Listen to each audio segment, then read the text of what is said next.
Bienvenue sur Ascenseur, le podcast qui te présente tes modèles de réussite. Ascenseur, c'est 3 femmes qui s'unissent pour mettre en lumière des parcours qui inspirent, qui motivent et qui rassemblent. N'est-ce pas, Teg?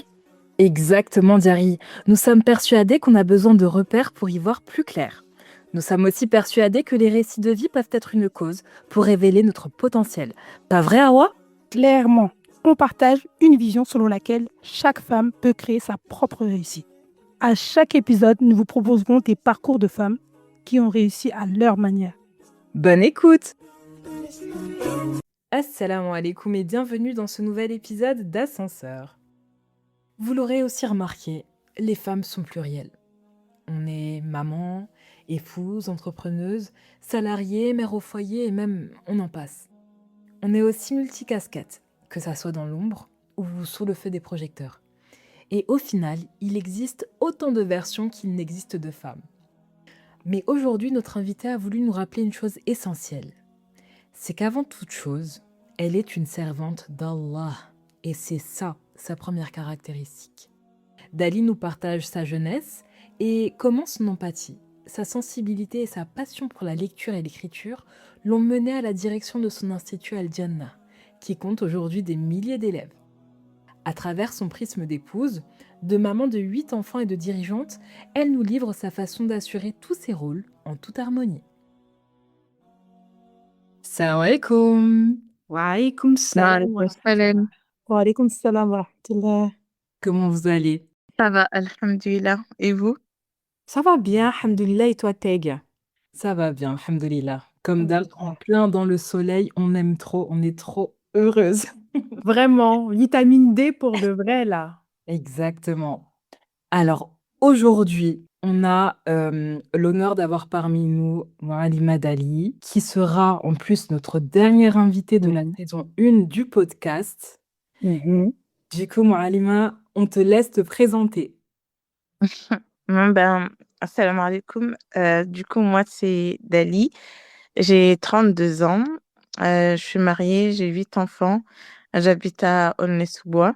Et je donne des cours, ça fait 16 ans, des cours de Coran, arabe et sciences islamiques.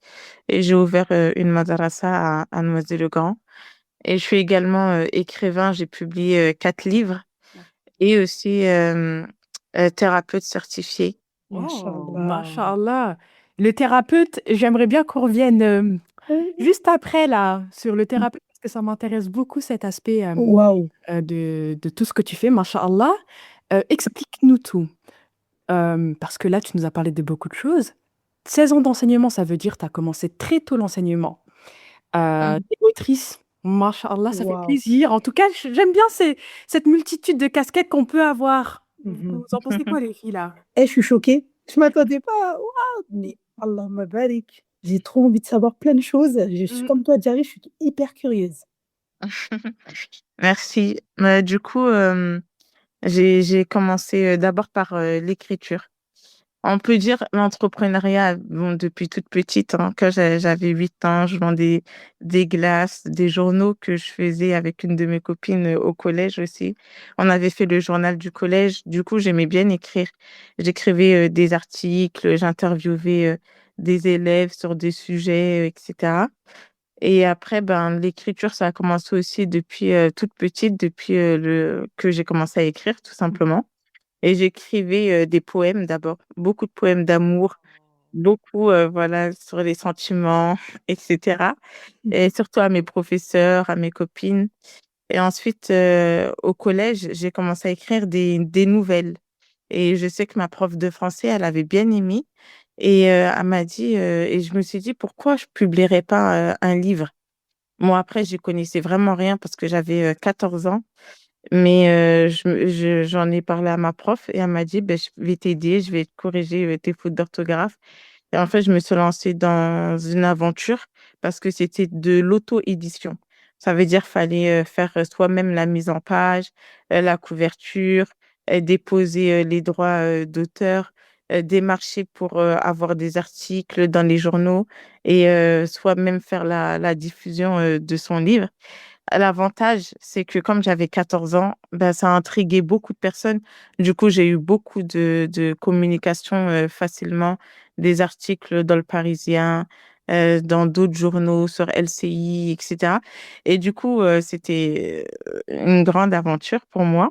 Et Alhamdulillah, ça a permis de pouvoir mettre en lumière mes écrits dans lesquels j'écrivais beaucoup sur des faits de société. Par exemple, même quand tout à l'heure, voilà, Jerry, tu parlais par rapport à la psychologie, j'ai toujours été intéressée en fait par le fait de comprendre les gens, qu'est-ce qu'ils ressentent, pourquoi ils vivent telle ou telle situation. Et du coup, dans mes livres, ben, je vais parler du racisme, de la polygamie, des sans-papiers, des personnes en situation de handicap, le viol, les mariages impossibles. Donc voilà, pour porter des voix en fait qu'on n'entend pas forcément, et pour essayer vraiment de me mettre à leur place, comprendre et faire parler en fait de eux, de leur histoire et de ce qu'ils ressentent profondément. Du coup, j'ai publié comme ça le premier livre. Après, ça en est suivi le deuxième, Cicatrice, qui a été un peu plus connu que les autres. Et après, voilà, j'ai publié un troisième. J'avais 17 ans, c'était Les Bleus de l'âme. Et après, j'ai publié un roman qui s'appelle J'ai tué ma mère. Entre-temps aussi, j'ai commencé à donner des cours de Coran, d'arabe, et parce que je me disais, il y a beaucoup de personnes autour de moi qui savent pas lire et écrire arabe. Et moi, vu que j'avais appris depuis toute jeune, et j'ai toujours voulu enseigner, j'ai toujours voulu être prof. Du coup, j'ai commencé à enseigner d'abord aux mamans dans ma cité. Je partais chez elles, je leur donnais des cours à mes voisins, mes petits frères et sœurs. Et petit à petit, ben, j'ai commencé à diffuser sur les réseaux, sur Facebook. Et il y a eu de plus en plus de monde. Et voilà, le parcours de l'enseignement, il s'est dessiné petit à petit, voilà, comme ça, quand j'avais 16 ans, jusqu'à aujourd'hui. Alhamdulillah. Ah Allah, waouh! Ah, bouche bée, Allahumma barik. Vraiment, j'aime beaucoup et le fait que dès ton plus jeune âge, tu avais cette envie d'écrire et que tu aies eu autour de toi des gens qui t'ont accompagné parce que tu parles de ton enseignante, mais je pense aussi autour, ta famille. Ils t'ont accompagné dans cette aventure d'autrice? Oui, et souvent aussi, c'est ce que je dis, c'est important. Il y a beaucoup de femmes qui souhaitent concrétiser leurs rêves ou qui ont plein de projets. Et ce qui leur manque aussi, ben, c'est l'estime de soi. Et je pense que c'est quelque chose qui vient aussi grâce à notre entourage, la valeur qu'on va avoir auprès des gens, en fait, quand on va porter un projet, quand on va parler, quand on va écrire. Est-ce que les gens ils vont porter de l'intérêt? Ben, ça va renforcer l'estime de soi de la personne. Alors que quand on n'est pas entendu, bah, après, ça renforce en fait le fait de se dire, ah ben ça sert à rien. Et au final, la personne, elle a plus confiance en soi et son estime d'elle-même, elle peut descendre. Et c'est vrai que moi, depuis le plus jeune âge, en fait, j'ai toujours eu un entourage qui m'a écouté, qui m'a valorisé et qui a pris au sérieux ben, tous les projets que je faisais. Ça veut dire que même quand en fait, déjà, ça a commencé le fait qu'au collège, j'étais la déléguée de classe, ensuite la déléguée du collège. Ça veut dire que les gens, ben, ils avaient déjà confiance, même quand je vais parler. Bon, j'avoue, j'avais un côté leader. Du coup, depuis que je suis petite, j'avoue, j'ai toujours été une chef de bande. J'ai toujours eu plein de copines. C'est toujours moi qui donnais les idées, qui impulsait des, des, des dynamiques, etc. Donc, je pense que ça a été beaucoup plus facile de porter des projets en ayant cette place, en ayant ce statut, que si j'avais été peut-être à une autre place et que j'aurais dû me battre pour me faire entendre, alors qu'en fait, j'étais déjà entendue et il fallait juste que je mette en place bah, les choses que je voulais. Non, mais c'est trop bien et vraiment, moi, je suis stupéfaite par ton parcours, mais je me pose quand même une question parce que tu disais que l'écriture, ça arrivait dès ton plus jeune âge. Hem, est-ce que tu trouves qu'on t'a peut-être influencé dans ça? Est-ce qu'il y a quelqu'un qui te donnait envie d'écrire ou est-ce que tu dirais que c'était quelque chose qui était vraiment inné? C'était inné et aussi c'est venu à partir de plein de remarques. En fait, je suis quelqu'un qui parlait beaucoup et tout le temps on me disait: «Eh, tu parles trop ma mère, qu'est-ce que tu fais?» Tout le monde me disait ça et donc je me suis dit, «Beh, je parle trop, ben je vais commencer à écrire» et ensuite, j'ai commencé à écrire et j'écrivais et je me lisais. Donc, j'avais l'impression qu'en fait, que je parlais et que je m'écoutais. Et du coup, ça me faisait du bien. Et après, petit à petit, j'ai commencé à faire lire aux gens de mon entourage. Mais j'avoue, c'est vraiment venu aussi du fait que on me dise que je parle trop. Ce que j'ai remarqué aussi à travers ton parcours, c'est que tu parles, comme étant la voix de certains sujets et même des sujets qui sont assez compliqués que tu vas évoquer à travers, ces récits. Du coup, où est-ce que tu penses qu'est venu cet intérêt pour l'engagement de certaines causes? Je pense que j'ai toujours été une personne hypersensible. Du coup, même si je vis des situations dans ma vie qui sont agréables, mais j'ai toujours pensé aux personnes qui vivent autre chose. Du coup, en fait, je suis une personne très empathique. Donc, je me mets souvent à la place des gens. Je peux ressentir leur tristesse, ressentir leurs émotions. Et donc, voilà, même si moi j'avais une vie tranquille et agréable, mais je sais qu'autour de moi, la souffrance et la tristesse, ça existait. C'est-à-dire, j'écrivais beaucoup de choses qui étaient assez tristes quand même, mais ça vient de ma sensibilité, je peux dire. Ouais, à travers tes écrits, tu veux même faire aux lecteurs, au final, tu essaies de leur faire, parvenir les sentiments que cette personne, vivait. Au final, t'aimes bien aller au plus profond des choses et pas rester sur la partie superficielle, si je peux me permettre. Voilà, exactement. Par exemple, dans mon premier livre, il y a une histoire qui s'appelle Le sans-papier sans identité. Et comme j'entendais toujours quand j'étais petite les sans-papiers, je me disais, mais ils ont un nom, un prénom, ils peuvent avoir des photos d'identité, ils ont une date de naissance, mais juste parce que c'est pas sur un papier signé par le ministère, ben, ils sont considérés comme des sans-papiers, alors que ben, ils ont pareil, ils ont des valeurs, ils ont des principes, ce sont des femmes, des hommes. Et ça, je me rappelle que c'est un sujet qui me touchait beaucoup. Et du coup, j'avais écrit une histoire sur ça. Et ensuite, le personnage de mon histoire, elle avait eu ses papiers, mais pour montrer qu'avec ou sans papier, en fait, elle était toujours la même. Son nom, son prénom, sa date de naissance, rien n'avait changé. Mais juste parce qu'en France, ben, il y avait le tampon, ben là, en fait, elle était plus légitime. Et ça, je trouvais ça triste. Donc, j'écrivais beaucoup sur voilà, des sujets en fait qui pouvaient me toucher pour qu'on puisse prendre conscience en fait que ben, la vie humaine, elle est importante, que les sentiments sont importants, que les gens comptent et qu'on on doit pas se réduire juste à des papiers ou des choses comme ça.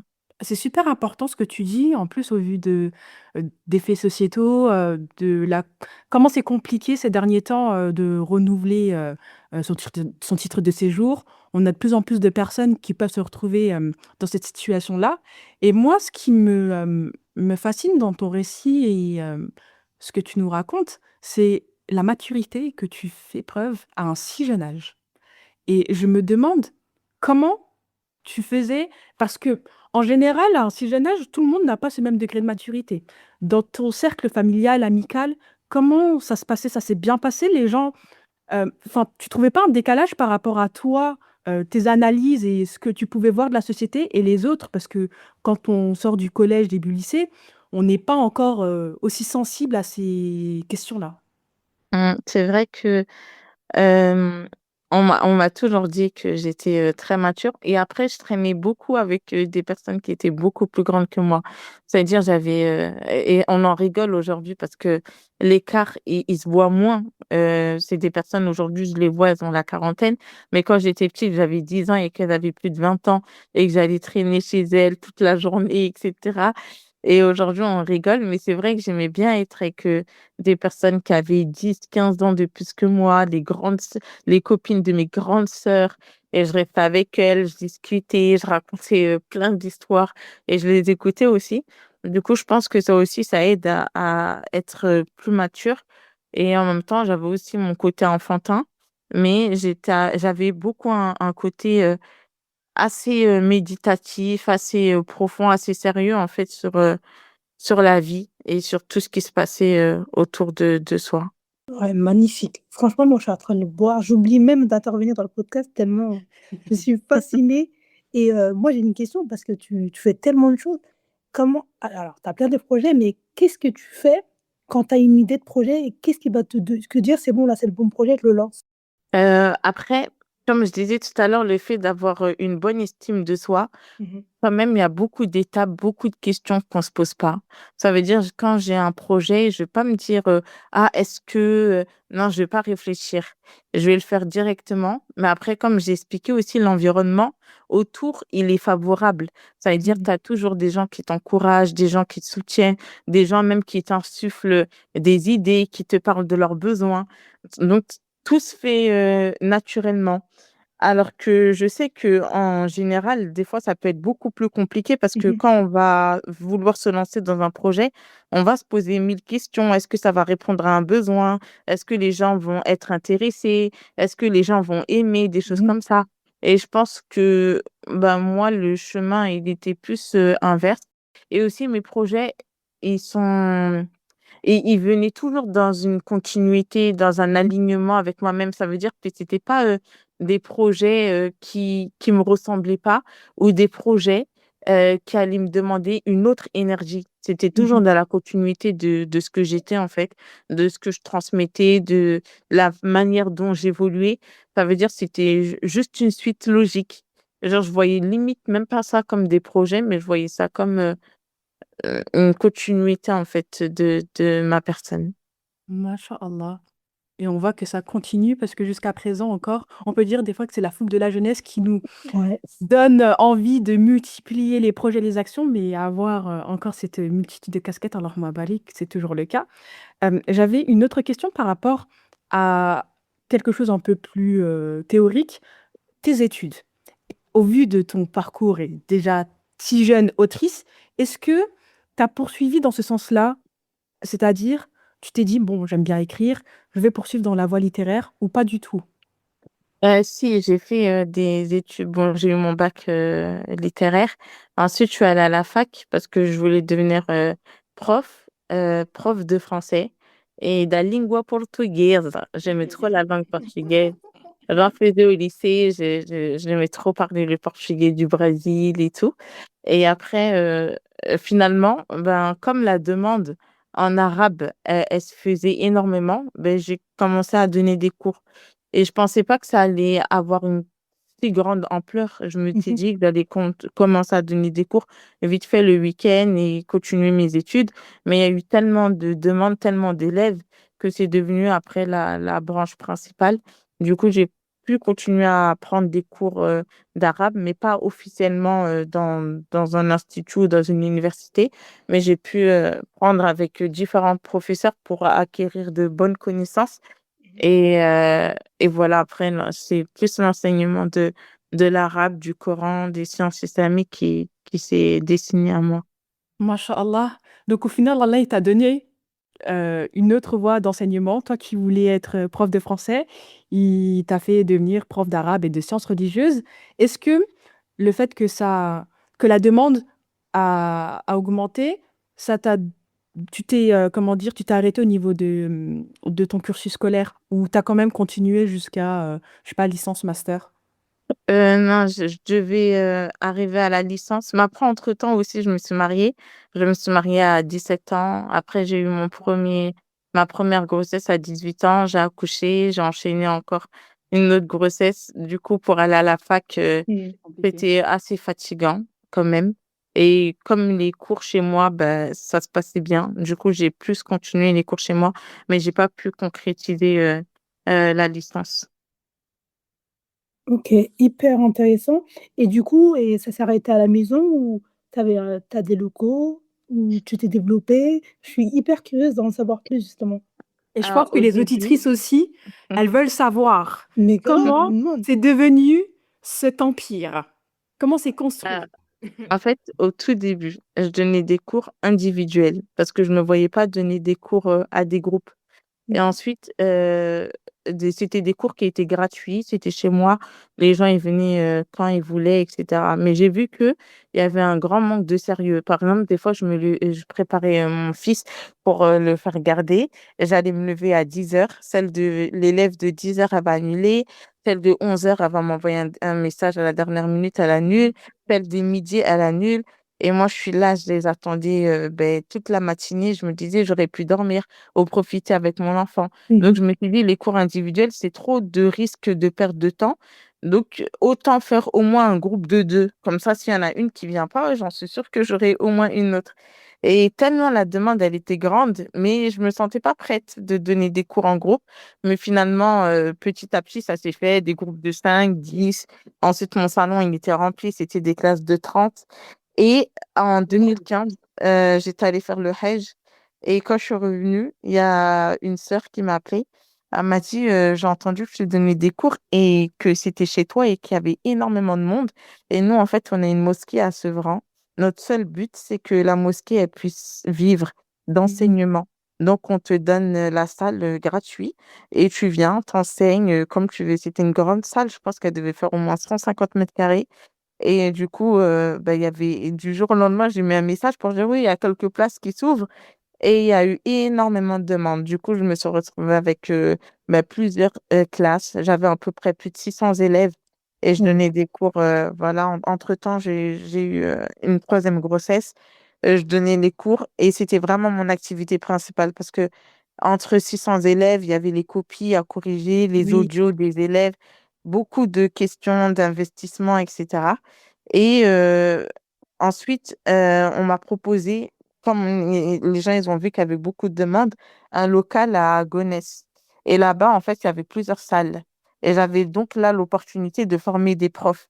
Mais même ça, je sais que ça a été une grande étape parce qu'en fait, comme j'avais peur de déléguer, pas parce que j'aime le contrôle, mais parce que j'avais peur que les personnes à qui je délègue, elles n'aient pas la même rigueur et le Mhm. même sérieux et la responsabilité que j'avais moi envers les élèves.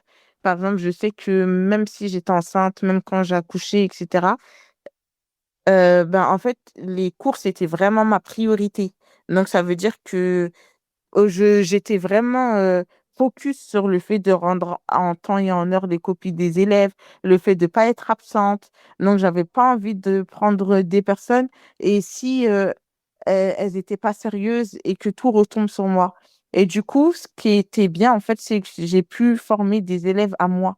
Et en fait, Oui. j'ai pu les observer, voir leur sérieux, leur assiduité. Et ça m'a donné confiance. Donc, elles sont deux premières à avoir commencé à enseigner. Du coup, là, ça a commencé à vraiment prendre de l'ampleur. Ensuite, les locaux, ils ont fermé. J'ai dû reprendre toutes les classes et revenir chez moi. Ça a été aussi un peu difficile parce que fallait encore une réadaptation. Je donnais cours de 8 heures du matin jusqu'à 20 heures toute la journée. Et après, petit à petit, on m'a proposé encore un autre local à Noisy-le-Grand. Et c'était de la sous-location. Ça se passait bien. J'ai pu former encore plus de profs. Et un jour, je suis tombée sur une annonce et j'ai vu qu'il y avait un local à louer de 360 mètres carrés. Et je me suis dit, ah, ben, pourquoi pas? Et j'ai appelé le propriétaire, il a accepté. Et là, ben, vraiment, il y a eu les vrais locaux d'Al Jannah. C'était en 2019. Et ensuite, petit à petit, j'ai pu former mon équipe. On était une vingtaine de profs, à peu près plus de 1000 élèves. Et après, j'ai pu ouvrir à Aubervilliers parce qu'il y avait encore plus de demandes. Et le propriétaire, il m'a proposé un autre local. Du coup, en tout, on avait à peu près plus de 2000 mètres carrés de locaux, à peu près une Incroyable. centaine de profs, plus de 3000 élèves. Et donc, je jonglais entre les deux madrasa.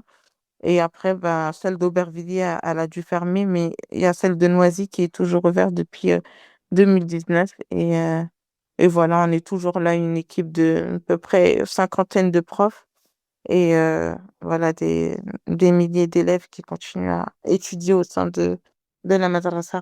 Les filles pouvaient Non, mais je suis intervenir là. désolée. Mais tu veux dire quoi? Comme ils sont trop choqués en fait.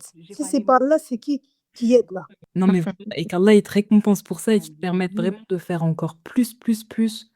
Je suis intriguée par rapport à une chose, par rapport à ton parcours. Je me demande, cet intérêt justement par rapport à tout ce qui est sciences religieuses, par rapport au Coran, par rapport à la langue arabe, comment est-ce qu'il est venu en toi? Est-ce que tu penses que c'est plus de ce que tu as hérité à travers ton éducation, ou bien est-ce qu'il y a un facteur externe qui a fait que, bah, voilà, c'était un domaine sur lequel tu voulais vraiment te pencher et qui t'a vraiment intéressé? Je pense L'héritage familial, déjà, il compte pour beaucoup. J'ai grandi dans une famille où la religion, c'est la base, c'est le centre, c'est tout. Mon père, il a toujours été très, très attaché à la religion.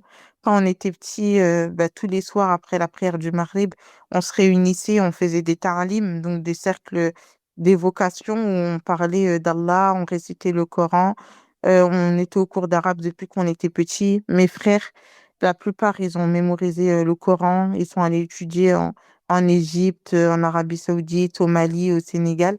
Du coup, pour nous, c'est plus, voilà, dans notre famille, c'est comme ça. Mais après, même si c'était comme ça, il y a eu un moment où, quand j'ai commencé à grandir, avant d'avoir mon déclic, vers l'adolescence, où j'avais la religion, mais pas vraiment dans le cœur. Ça veut dire que je faisais plus les choses parce que bah, dans ma famille, voilà, on devait les faire. Jusqu'au jour où, ben voilà, quand j'avais cette période, je faisais des bêtises. Je pouvais me cacher de mes parents, de mes frères et sœurs. Après, on était une grande famille. Ça veut dire les bêtises, c'était quand même limité en Île-de-France. J'ai quand même on est quand même plus d'une vingtaine de frères et sœurs. Du coup, quand tu sors, tout le monde te connaît, tout le monde connaît notre famille, etc. Donc, c'était un peu compliqué. Aller sortir de l'Île-de-France, aller vers la Normandie ou je sais pas. Et voilà, en faisant des bêtises, en prenant ce chemin-là, un jour, je suis tombée sur un verset dans la Sourate Al-Baqarah, en lisant le Coran dans le train. Et Allah, il dit أولا يعلمون أن الله يعلم ما يسرون وما يعلنون أَوَلَا يَعْلَمُونَ أَنَّ اللَّهَ يَعْلَمُ مَا يُسِرُّونَ وَمَا يُعْلِنُونَ. Ne savent-ils pas qu'en vérité qu'Allah sait ce qu'ils cachent et ce qu'ils divulguent? Et je me suis dit, mais en fait, c'est vrai, je me cache de mes parents, des gens, mais en vérité, Allah, il me voit. Et là, ça m'a fait un déclic et c'est là que j'ai commencé à reprendre sérieusement et à enseigner. Mais je dirais que ma famille m'a beaucoup aidée. C'est trop beau. J'ai Waouh! pas les mots. Vous savez, ce qui est fabuleux quand on conte une histoire, c'est qu'on peut savoir l'histoire parce que j'avais déjà lu ce que tu viens de dire, Moualima Dali, sur ton site, par exemple, où tu dis un peu, t'expliques un peu Institut Al-Jannah, mais l'entendre directement de la personne et qu'elle nous conte un peu les grands jalons, waouh, c'est vraiment exceptionnel. Et tu fière et en plus, moi, tout le monde le sait, hein, mon entourage et cetera, j'aimais trop dire moi, j'aime trop Moualima Dali. J'aime bien, sa manière, de faire, la manière d'enseigner et même, au final, ça reste, une représentation, une figure pour moi en tant que femme noire, musulmane, ouest africaine et cetera et ça fait tellement plaisir et du bien de voir une femme comme nous qui fait des choses dans le bien et ce qui me comment dire? Et ce dont j'ai envie que tu me parles, c'est le fait d'être directrice d'un institut de sciences islamiques. On en voit un peu plus des femmes à comment dire? À la tête de certains instituts, pour femmes et c'est ça qui est important pour femmes. Toi, ton public, c'est des femmes, des enfants et comment toi tu te sens par rapport à ça? Parce que, hem, on est dans une société où, même en tant que femme déjà tout court, on est obligé de reposer notre légitimité, mais qu'en est-il quand on est une femme musulmane? Euh, Après, je pense que quand on est une femme musulmane, dans un milieu où on enseigne directement l'islam, on n'est pas confronté à certains problèmes de la société, que ce soit le racisme, le port du voile, le faire ses prières à l'heure. Et en plus, quand on est la directrice, ben, c'est nos règles. Il n'y a pas de personne, en fait, qui va te dire, fais pas comme ci, fais pas comme ça. Al-Jannah, pour moi, c'est à mon image, c'est les couleurs que j'aime, c'est le cadre que j'aime. Ça veut dire c'est pas ça la difficulté que j'ai rencontrée, comme je sais que d'autres personnes pourraient rencontrer. Moi, je trouve, en tant que directrice d'Al Jannah, la difficulté que j'ai vraiment rencontrée, c'est la gestion de l'être humain. En fait, j'étais pas prête. Comme je dis, quand j'ai commencé à donner des cours, moi, j'étais pas dans une grande ambition, dans un projet, un jour d'avoir deux madrasas ou d'avoir des centaines de salariés ou des choses comme ça. J'ai pas fait d'études dans le management. En plus, en tant que hypersensible, ça veut dire, moi, je fais vraiment les choses avec le cœur. Je connaissais pas vraiment ben, les côtés de l'être humain, que quand tu vas habituer les gens à du bien, après, les gens, ils vont prendre la confiance, que l'être humain, faut savoir poser des limites, poser un cadre, que même si on est des musulmans, en fait, tout n'est pas logique. C'est pas parce qu'on est des musulmans qu'on est dans un monde de bisounours. Et ça veut dire que ça, je l'ai vraiment appris avec le temps. Et c'est pas, je trouve que c'était pas quelque chose de facile parce que moi, j'étais dans ma vision, dans mon monde. Euh, j'ai un côté aussi qui est très généreux, ça veut dire, et qui laisse beaucoup de place aux gens. Ça veut dire, je me suis pas pris pour la directrice. Pour moi, c'était, on est dans une madrasa, on est tous pareils.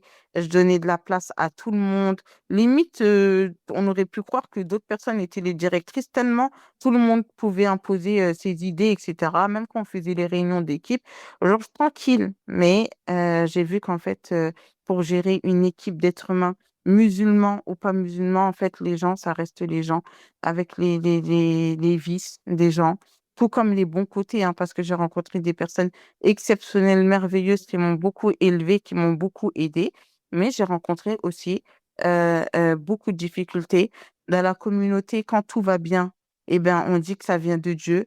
Dès qu'il y a une erreur, ben, tout le monde va te critiquer. Là, en tout cas, la majorité, hein, vont te critiquer. Il y en a qui vont être intransigeants. Il y en a qui vont même pas prendre en compte le destin, qui vont penser que, en fait, trop de, et en plus, les femmes, entre nous, dans un milieu, vraiment trop de jalousie, trop de, beaucoup de caractéristiques qui sont pas agréables. Et ça, je pense que j'étais pas prête. Et en plus, tellement j'étais pas prête et j'étais dans mon utopie, mais je voulais pas voir la réalité en face, c'est-à-dire j'ai reproduit les mêmes schémas, les mêmes erreurs pendant des années, avant de savoir vraiment mettre un cadre, de savoir mettre des limites. Par exemple, je dirais qu'aujourd'hui, je suis plus du tout la même personne que j'étais quand j'ai commencé à diriger une équipe il y a quelques années.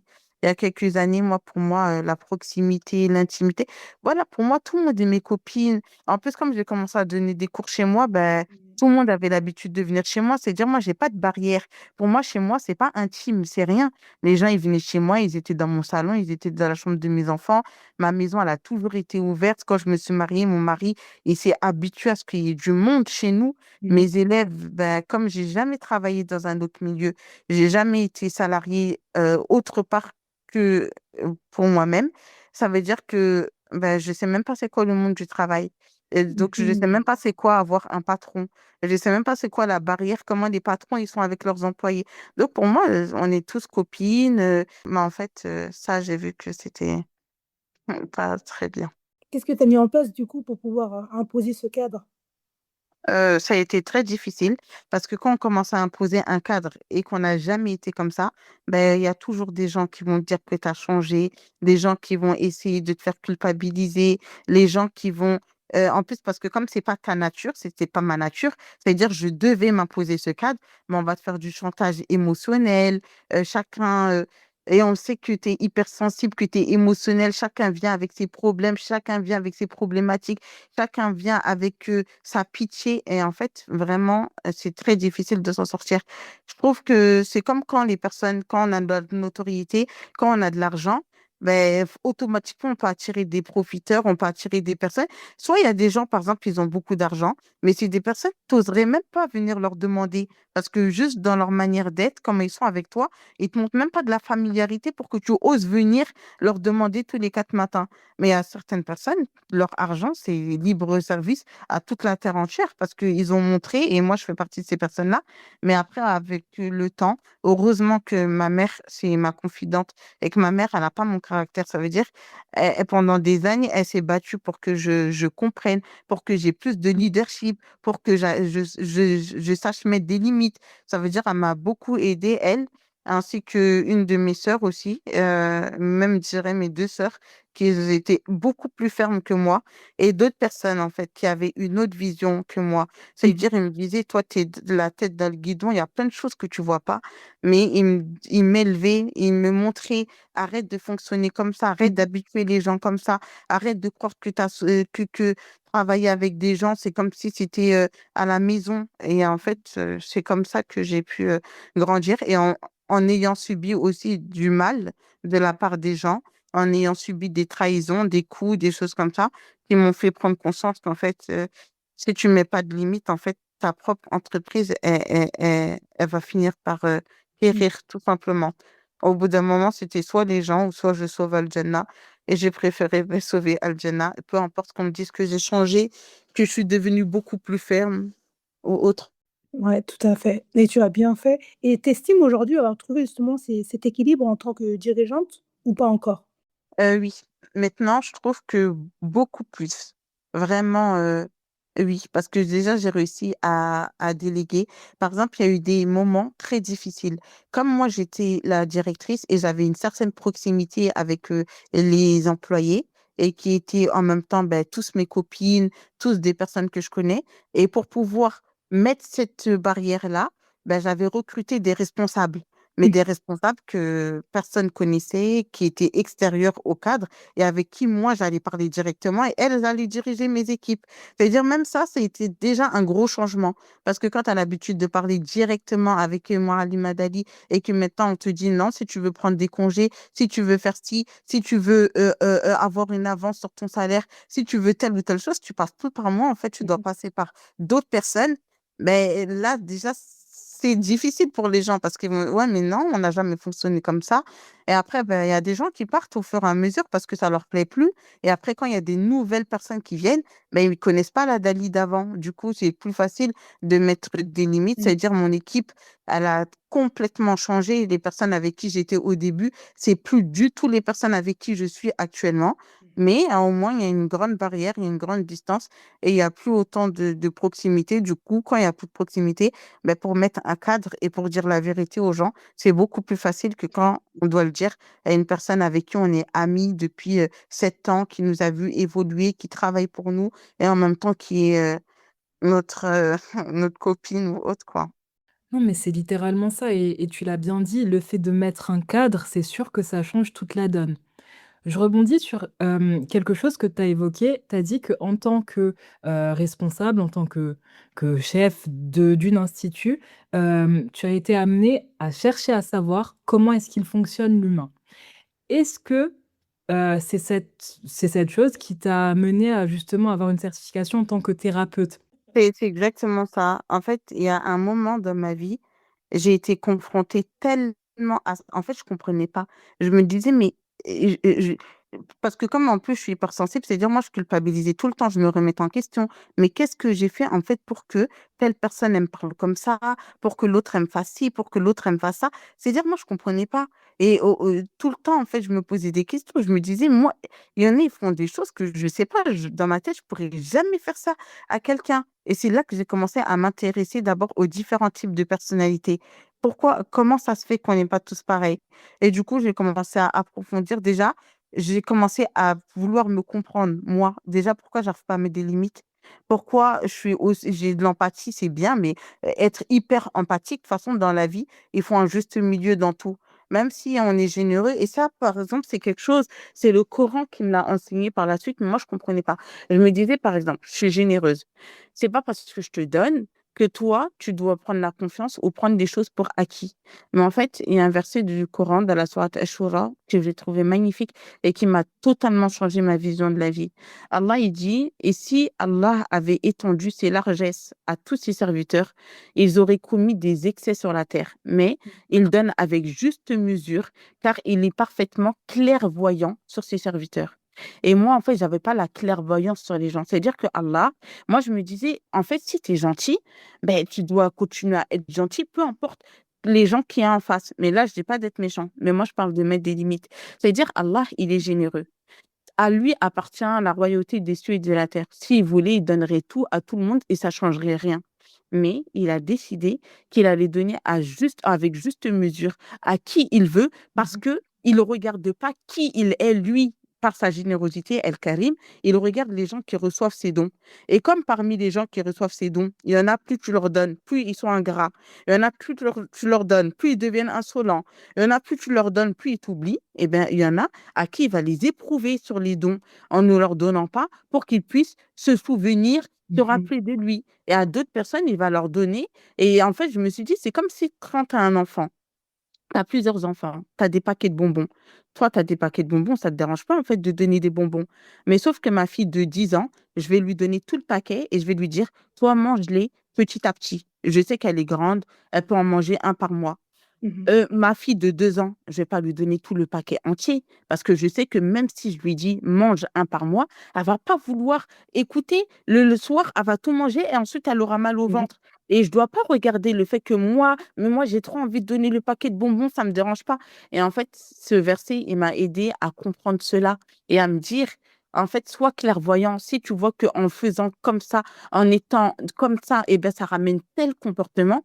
Eh ben, tu dois pas dire: «Ouais, mais c'est ma nature, j'ai toujours été comme ça, je peux pas changer». Mhm. Regarde ton environnement et du coup, bah, ça m'a permis, ce verset, en fait, de mettre des limites et un autre verset dans la sourate Al-Isra, Allah, il nous dit: «Ne garde pas ta main enchaînée à ton cou, mais ne l'étends pas aussi trop largement, sinon tu te retrouveras chagriné et blâmé».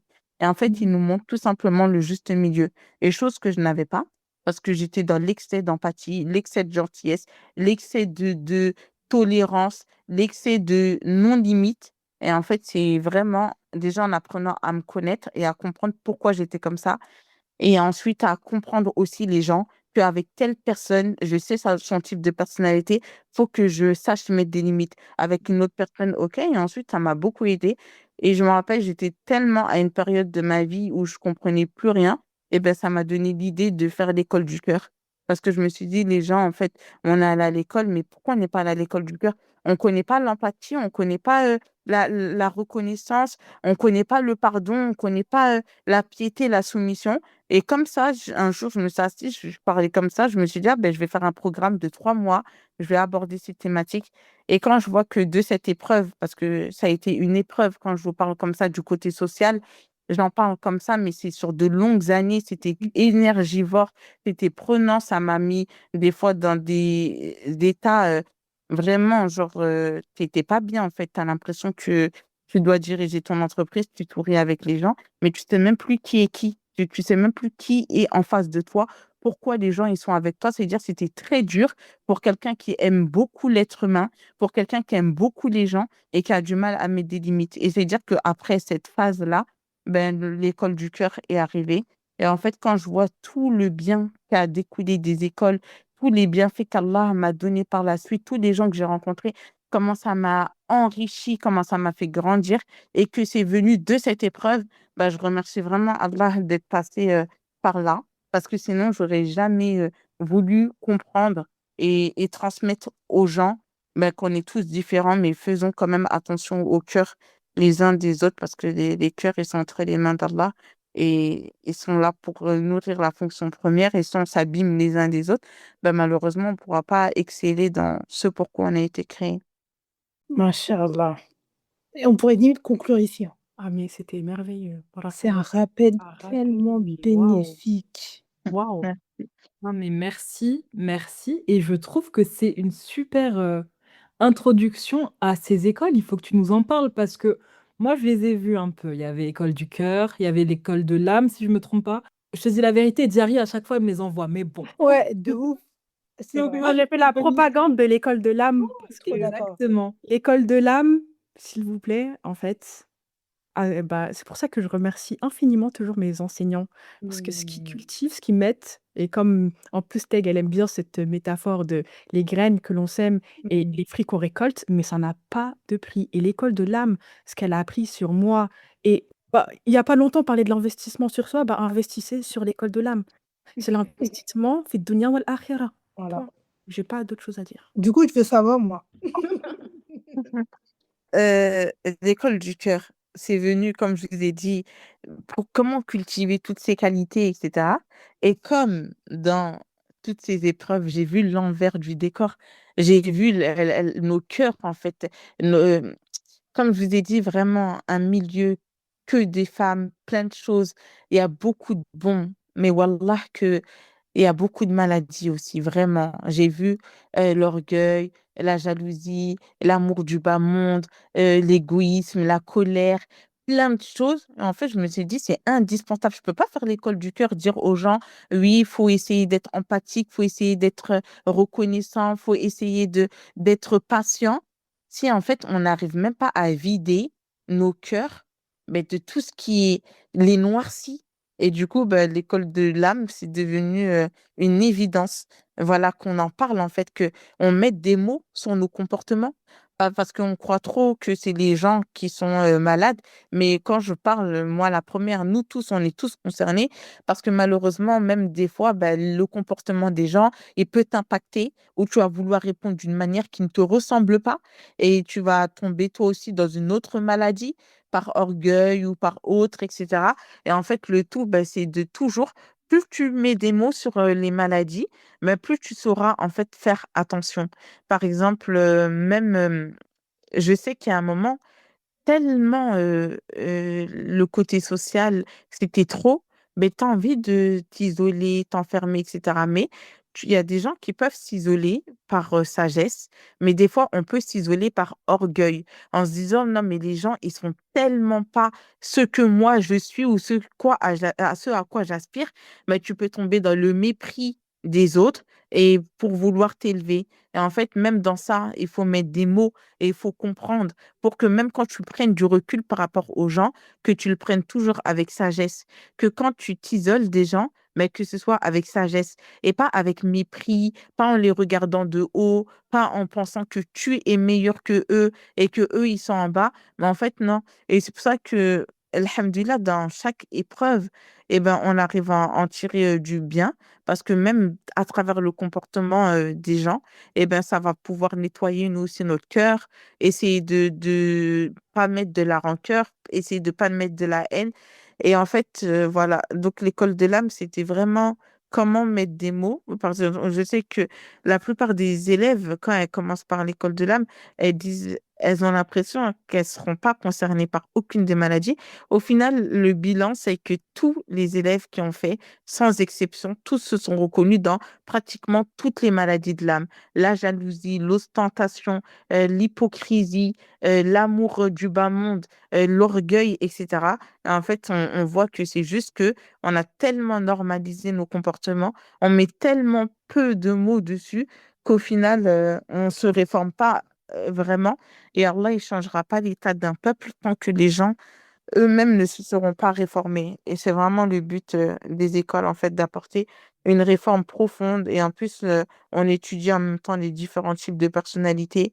Du coup, tout le monde se sent visé, sans exception. C'est pas que les autres et pas nous. C'est nous tous, en fait. On a tous des choses à travailler sur nos propres personnes. Et du coup, moi, j'ai une question parce que je suis très intéressée. C'est une adhésion à tout moment de l'année ou c'est vraiment à des moments précis? Ça a des moments précis. Là, c'est la dernière session que je propose des écoles pour l'instant. Euh, Là, ça vient de commencer. Enfin, en ligne, ça commence ce vendredi jusqu'au mois de juin. Mais après, je sais pas si je vais reprendre les écoles parce que comme j'ai d'autres projets et comme ça dure sur 3 mois et c'est un engagement, je sais pas si j'aurai le temps. Mais en tout cas, pour l'instant, voilà, la session de l'école de l'âme de vendredi, elle n'a pas encore commencé. D'accord. Trop hâte de savoir du coup tous tes autres projets et de suivre ça. Mais ouais, on en Oui. parlera. Mais là, je me pose une question parce qu'à un moment, tu sais, tu as dit que tu étais maman de 8 enfants. Alors, madame, Madame, comment tu fais? Mais comment tu fais? Parce que merci. quelquefois, tu sais, genre juste avec un enfant, J'osais pas. quand on arrive vers les 2 ans, là, ça commence à devenir très tonique. Donc, comment est-ce qu'on s'organise? Comment est-ce que tu fais pour trouver justement de l'équilibre entre tout ce que tu gères? Franchement, les enfants, c'est une grande histoire. Je remercie Allah parce que je sais que la vie que j'ai, elle me permet en fait d'avoir 8 enfants et d'être épanouie socialement, personnellement, etc. Parce que déjà, j'habite dans ma cité. Moi et mon mari, on habitait dans la même cité. Du coup, on est tous les deux de Aulnay. On a toutes nos familles proches. Ma mère, elle habite à 5 minutes. Sa mère, elle habite à 2 minutes. Il y a mes frères, il y a mes sœurs, il y a sa tante, il y a nos cousines. Ça veut dire que déjà, les enfants, moi, c'est comme si je vivais au village. C'est-à-dire, c'est pas genre je vis dans un appartement, c'est comme si je suis au village, à Bamako ou dans mon petit village là, à Djonkoulanou, et qu'en fait, il y a toute ma famille à côté. C'est-à-dire, il n'y a pas de problème de mode de garde. Mon frère, il va chercher mes enfants tous les soirs. L'autre, si j'ai besoin. L'autre, il va m'acheter mon pain. L'autre, il va m'acheter mon lait. Ma mère, elle accompagne mes enfants chez moi. Elle leur fait à manger. Ma fille de 12 ans, elle va chercher la gamelle. Ça veut dire que déjà, le fait d'avoir grandi dans cet environnement-là, c'est pas les mêmes contraintes que je sais, parce qu'il y en a beaucoup qui me disent ça, mais comme je dis toujours, Wallah, que même une femme qui a un enfant qui est pas à côté de chez sa famille, je sais que c'est très dur et c'est beaucoup peut-être plus dur que moi, la vie que j'ai actuellement. Parce que les enfants, c'est prenant, ça demande de l'énergie. Mhm. Si t'as personne pour t'aider, ben même pour aller te laver, c'est compliqué. Tu dois Ouais. le faire pendant sa sieste. Tu choisis entre toi dormir pour rattraper ton sommeil ou aller te laver. Tu as du mal à prendre soin de toi. Tu n'as pas envie de déranger à chaque fois les gens parce que tu sais que tout le monde a ses occupations. Trouver un mode de garde, c'est pas toujours évident. Pour la vie de couple aussi, c'est pas évident parce que tellement tu es fatigué. Des fois, quand ton mari rentre le soir, tu n'as même pas envie qu'il te touche ou autre. Donc, je sais c'est quoi la vraie vie de toutes les mamans, mais je dirais que c'est pas la vie que je mène. Moi, la vie que je mène avec mes enfants, c'est hors cadre. Mes enfants, comme j'ai dit, on habite tellement dans ma cité. Et c'est comme au village, ils sortent en bas. À la base, ma cité, elle était fermée. Ils jouent tous en bas. Il n'y a pas de voiture. Il n'y a pas de... Comme les grandes cours, là. Hmm. Tous nos bâtiments, vraiment, je vous dis, c'était comme au village. Une grande cour et tous les bâtiments autour. Pas de voiture, pas d'étrangers. Et en fait, ils jouent en bas. Et après, tu les appelles par la fenêtre. Allez, rentrer, etc. Le grand de 7 ans. En fait, c'est vraiment, genre, alhamdulillah. Et c'est ce qui m'a permis d'avoir l'envie de continuer à faire des enfants parce que je sais que si j'aurais pas été dans ce cadre, dans cette vie-là, non, je pense que 8 enfants aujourd'hui en bas âge, ça aurait été très, très, très compliqué. Parce que le plus grand, il vient d'avoir 13 ans. Ils ont 13 ans, 12 ans, 10 ans, bientôt 8 ans, bientôt 7 ans, bientôt 4 ans, 2 ans et 1 an, bientôt 1 an. Et là, je suis enceinte, alhamdulillah. Mais c'est vraiment parce que je sais que il y a tout le monde autour de moi, hein. Sinon, c'est comme Alhamdulillah. ça. Allah, Allah Oh là barik. là. Et vous voyez, et ça fait pile sens avec le dernier Oh. terme et le dernier thème, être une femme musulmane à notre époque, aujourd'hui, où on nous montre, où on nous fait comprendre que notre Mm. place, c'est seulement, hein, et je dis bien seulement, de la manière la plus péjorative, comme si être une femme, c'était un fardeau, qu'on doit juste être des mamans, des épouses, et que tout le reste, tout ce que l'on aime, tout ce que l'on aspire à devenir, doit être mis de côté. Que dans ce monde-là, des Moalema Dali qui dirigent des instituts Al-Jannah ne devraient pas exister. Des Madame Ambition, des House Fetacom non plus. Et en fait, je me souviens qu'en fin d'année, il me semble, au début d'année, j'ai été dans un événement Hafidat où on parlait de l'histoire de l'islam et on replaçait l'histoire de la femme musulmane. Et il y a une phrase de Virginia Siné qui est restée dans ma tête. Quelle femme musulmane devons-nous, voulons-nous devenir? Quel exemple de femme voulons-nous devenir? Parce qu'au final, on reste en héritage. On sera des ancêtres. Et pour nos nièces, nos filles, nos Mm. petites sœurs, nos cousines, etc. Et pour celles de notre communauté, qu'est-ce qu'on veut renvoyer? Mhm. Et ça me fait tellement plaisir de voir des femmes comme Moualima Dali. Et moi, j'aimerais savoir, toi, comment tu te poses par rapport à ces éléments actuels? Après, c'est vrai que je trouve que c'est pas évident de tout concilier parce que comme j'ai dit, c'est pas des fois qu'une question de volonté. Parce que moi, j'aime bien aussi le fait de se dire que chaque femme, elle fait aussi avec sa réalité, elle fait Mhm. avec son corps, elle fait avec son environnement, elle fait avec sa capacité et avec la baraka qu'Allah met dans sa vie ou autre. Parce que il y a pas un modèle. Et Mhm. il y a pas une façon de réussir. Il y en a qui auront un enfant, il y en a qui n'en auront pas, mais qui s'occuperont tellement bien des neveux et des nièces, qui leur donneront autant d'amour. Ces personnes qui ont peut-être pas d'enfants, mais qui vont soulager des personnes qui en ont et qui contribuent au bien-être, etc. C'est-à-dire, je me dis toujours, comme je dis, il y a des gens dans l'ombre et il y a des gens qui seront plus mis en lumière, mais en vérité, tout le monde a un rôle essentiel. Le plus important, c'est de faire les choses pour Allah, d'être aligné avec ce qu'Allah veut et de prendre ce qu'Allah nous donne. S'il nous donne beaucoup d'ambition et qu'on a des grands projets, qu'on les Mhm. concrétise, mais si nos projets, c'est notre foyer, de prendre soin de chez nous. Par exemple, je sais que même la fougue que je pouvais avoir avant, ben aujourd'hui, j'ai plus la même, mais je me Mhm. sens, par exemple, même si demain, j'ai plus Aljanna, j'ai plus de projet, mais je me sentirai toujours la personne que je suis. Parce que mon projet, il me définit pas. Les enfants que j'ai, ils me définissent pas. Les livres que j'ai écrits ou que j'arrête d'écrire, ça me Mhm. définit pas. En fait, je me dis ce qui me définit profondément, mais c'est ma relation avec Allah et la musulmane que j'aspire à être. C'est-à-dire tout le reste, c'est que des rôles qu'Allah il te donne, qui te permet d'avoir plusieurs casquettes parce que c'est lui qui te donne ces responsabilités-là. Mais si j'avais pas ces rôles-là, ben je me sentirais aussi qui je suis, je me sentirais complète en fait, parce que on est en fait des vrais serviteurs d'Allah, on a beaucoup de valeur auprès de lui, on a beaucoup de place. On voit Aïcha, radiallahu anha, la femme du professeur Rossem, elle n'a jamais eu d'enfant. Elle était jeune, elle n'a jamais eu d'enfant, mais c'était une femme savante, elle a excellé dans ce qu'elle était en fait. Et il y en a qui seront des mères connues, il y en a qui seront des mères silencieuses, il y en a qui seront des femmes peu importe en fait qui on est, vraiment, moi, c'est l'alignement avec Allah. Ça veut dire que c'est ce que je prône le plus.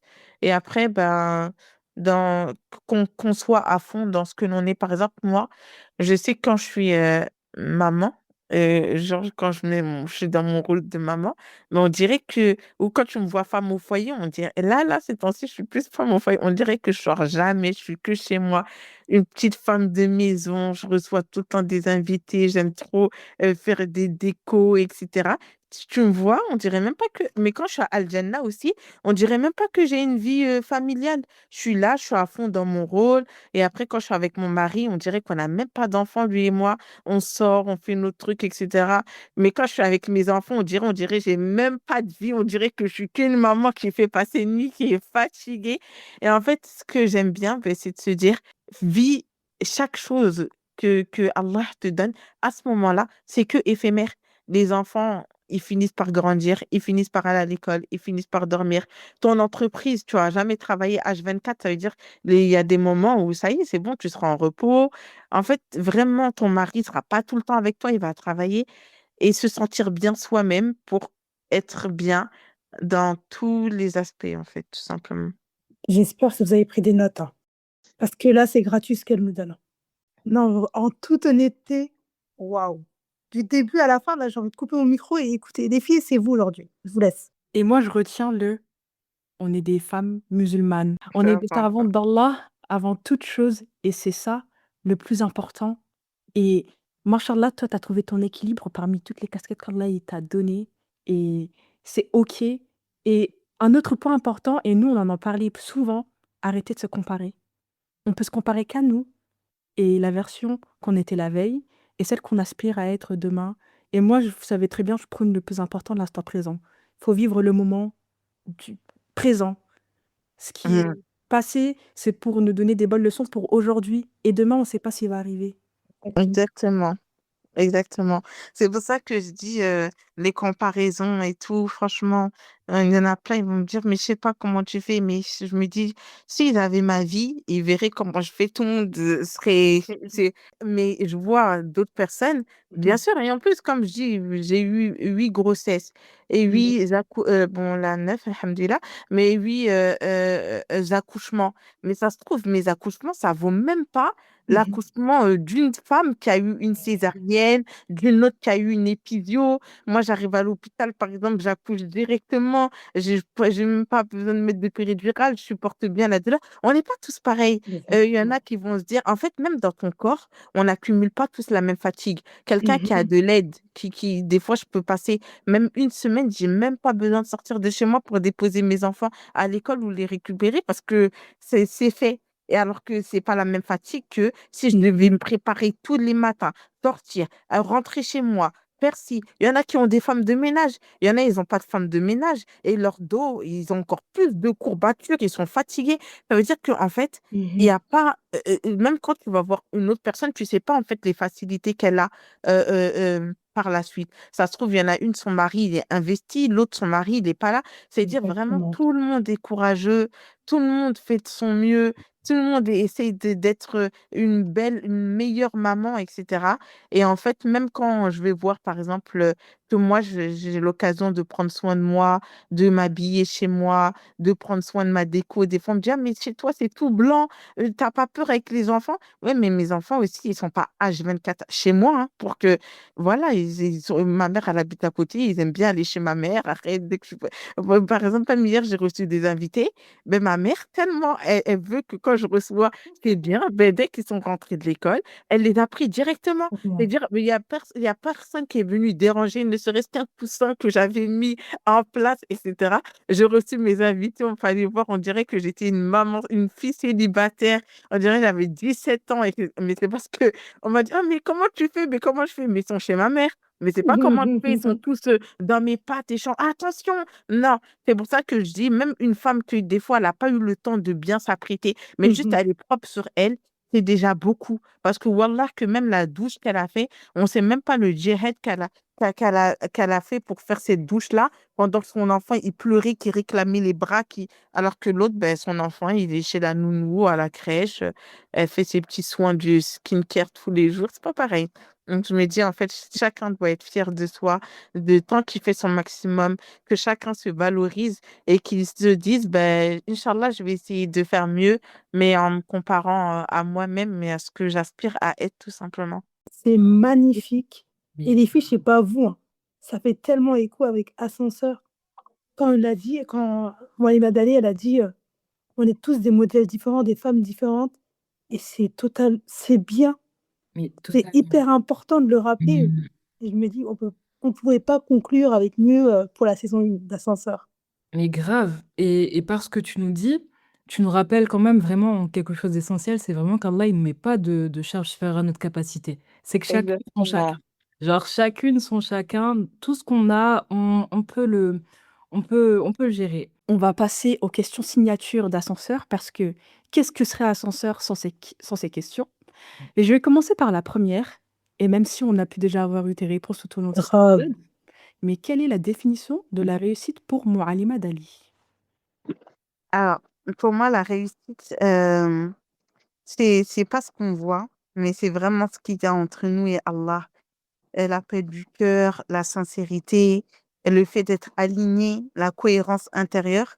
Et vraiment réussir, c'est arriver devant Allah avec un cœur apaisé. Ça serait la plus belle des réussites, en tout cas. TF Surat al-Mu'minun. Je termine avec cette question. Moualima Dali, quelles sont les personnes qui t'ont influencé ces dernières années? Tout à l'heure, tu as parlé d'elle, Virginia Tinet. Déjà, elle, bah, c'est ma copine et c'est une sœur exceptionnelle. Même quand on voit en fait son investissement en éducation de ses enfants, d'où elle vient, elle et son mari, tous les deux reconvertis et aujourd'hui là où ils en sont, elle, vraiment, je trouve que c'est une pépite. Masha'Allah. Ouais, franchement, machallah. Et une de mes meilleures amies avec qui je suis au quotidien. C'est une personne qui m'a beaucoup inspirée parce qu'en fait, elle est dans ma vie, elle m'aide avec tout, avec mes enfants, dans tout, en fait, mon quotidien, ma charge mentale, elle s'est allégée, mon cœur, il s'est apaisé, ma vie, elle a changé. Et en fait, quand je vois une personne qui peut donner autant de sa personne, une personne qui peut aimer autant les enfants d'une autre, comme si c'était les siens. En fait, elle m'inspire parce que en elle, je vois la bonté d'Allah, la grandeur d'Allah. Par exemple, avant, je me disais qu'une de mes inquiétudes, c'est que si je meurs, et que mes enfants ils sont en bas âge, est-ce que je vais trouver quelqu'un qui va s'en occuper, qui va les aimer? Et en fait, et c'était ça ma plus grande inquiétude, hein. À part ça, j'avoue, je m'inquiétais de rien. Et en fait, Allah, il l'a mis dans ma vie. Et depuis, ben, j'ai plus aucune inquiétude, je me pose plus aucune question. J'ai vu de mes yeux que même une personne qui a pas mis au monde tes enfants peut les aimer, peut s'en occuper. Tes enfants peuvent l'aimer, peuvent la prendre comme référence, la ressentir vraiment comme une maman, voir cet instinct maternel qui est né. Et en fait, ben ça, elle, c'est une personne vraiment, elle m'a beaucoup inspirée. Et en plus, c'est une personne elle a tellement de casquettes, elle est tellement, et elle est dans l'ombre, elle est dans son coin, mais elle est exceptionnelle. Et du coup, ben, elle m'a énormément inspirée. Et encore aujourd'hui, et qu'Allah la récompense. Amin, amin. Les filles, est-ce que vous avez quelque chose à ajouter? Quel conseil est-ce que tu pourrais donner à nos auditrices? Alors, ben, soyez alignés avec Allah, recherchez Allah dans tout ce que vous faites et soyez fiers de ce qu'Allah a fait de vous, de qui vous êtes, des capacités qu'il vous a données, de la vie en fait qu'il vous a donnée, acceptant le bon comme le mauvais. Derrière tout, en fait, il y a un bien. Et se dire que comment est-ce que je vais composer avec ce qu'Allah m'a donné, mais tout en étant dans la reconnaissance, la gratitude, en étant la meilleure version de moi-même, sans envier les gens, voilà, sans vouloir du mal aux autres. Et ça serait ben, une très bonne chose si on arrivait déjà à faire ça. Waouh, Lila. amazing. Je peux plus parler français là en fait. J'en profite parce que vu que c'est bientôt la rentrée, peut-être que tu peux parler de l'institut, de ce que tu prévois. Inch'Allah, du coup, à Noisy-le-Grand, on propose des cours pour des enfants à partir de 4 ans, pour les ados, pour les adultes, hommes aussi, et pour les femmes. Et du coup, c'est des cours de Coran, arabe et sciences islamiques. C'est soit le mercredi, samedi ou dimanche. Et je prévois d'ouvrir une nouvelle madrasa, Inch'Allah, à Saint-Denis. Et c'est un projet qui est encore en cours, mais qui, Inch'Allah, j'espère se réalisera. Ça sera bien plus qu'une madrasa, ça sera un lieu de vie où bah, il y aura aussi plein d'activités qui seront proposées, même la garderie pour les enfants, pour les mamans qui voudraient assister à des ateliers, un espace salon de thé, un espace sport, voilà, plein de choses en fait pour notre bien-être et notre épanouissement. Voilà, pour toute la famille, Inch'Allah. Merci beaucoup. Merci à vous. On espère Merde. que les auditrices, elles ont aimé cet épisode autant qu'on a apprécié l'enregistrer et l'écouter. Vraiment. Nous espérons que cet épisode vous aura plu. N'hésitez pas à nous laisser un avis sur votre plateforme d'écoute préférée. Et n'oubliez pas de nous suivre sur nos réseaux sociaux.